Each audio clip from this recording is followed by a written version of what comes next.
30 hari yang lalu, sebuah tragedi besar terjadi di Lebanon. Sebanyak 20 orang tewas dan lebih dari 450 orang lainnya mengalami luka-luka akibat ledakan walkie-talkie yang digunakan oleh anggota Hizbullah. Ledakan itu terjadi secara massal di berbagai wilayah Lebanon, dan masih jadi misteri bagaimana perangkat itu disabotase.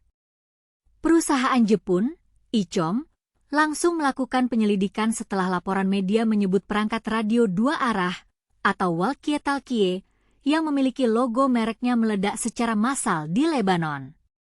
Hasil penyelidikan awal perusahaan itu menunjukkan walkie-talkie yang meledak di berbagai wilayah Lebanon itu sudah tidak diproduksi lagi oleh Ichom sejak 10 tahun lalu.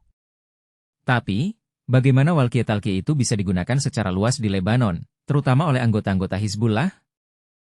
Kementerian Komunikasi Lebanon dalam pernyataannya menyebut perangkat walkie-talkie model ICV-82 yang meledak secara serentak pada Rabu tidak dipasok oleh agen yang diakui, tidak memiliki izin resmi dan belum diperiksa oleh Dinas Keamanan Negara tersebut.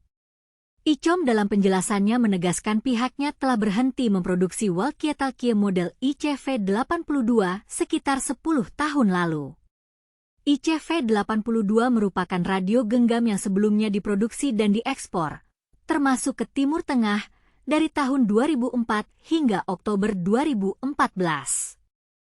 Produk ini dihentikan produksinya sekitar 10 tahun lalu, dan sejak itu, tidak lagi dikirimkan dari perusahaan kami, tegas Ichom dalam pernyataannya.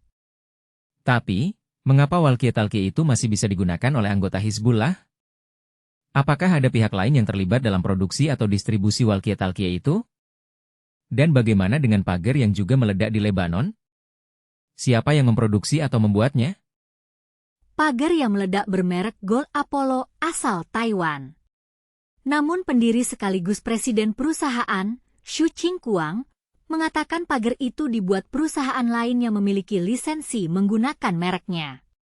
Gold Apollo mengidentifikasi perusahaan lain itu adalah BAC Consulting di Hungaria. Mereka diizinkan memakai logo Gold Apollo untuk penjualan produk di wilayah tertentu. Tapi, CEO BAC Consulting Tristiana Barsoni Archidiacono mengonfirmasi perusahaannya bekerja sama dengan Gold Apollo, namun mereka membantah membuatnya. Saya tak membuat pagar itu. Saya hanya perantara. Saya pikir Anda salah paham, katanya.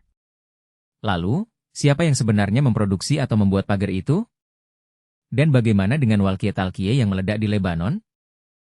Apakah ada pihak lain yang terlibat dalam produksi atau distribusi walkie-talkie itu? Hizbullah menuduh Israel sebagai dalang di balik ledakan pagar tersebut dan bersumpah akan membalasnya. Tel Aviv sendiri belum memberikan komentar apapun terkait insiden di Lebanon tersebut. Sampai saat ini, masih jadi misteri bagaimana perangkat itu disabotase. Khususnya perangkat pagar, masih belum jelas siapa yang memproduksi atau membuatnya. Diduga, Mossad menanam bom pada perangkat saat proses produksi atau distribusi. Apakah Anda memiliki pendapat tentang insiden ini? Siapa yang Anda percaya sebagai dalang di balik ledakan pagar dan walkie-talkie tersebut?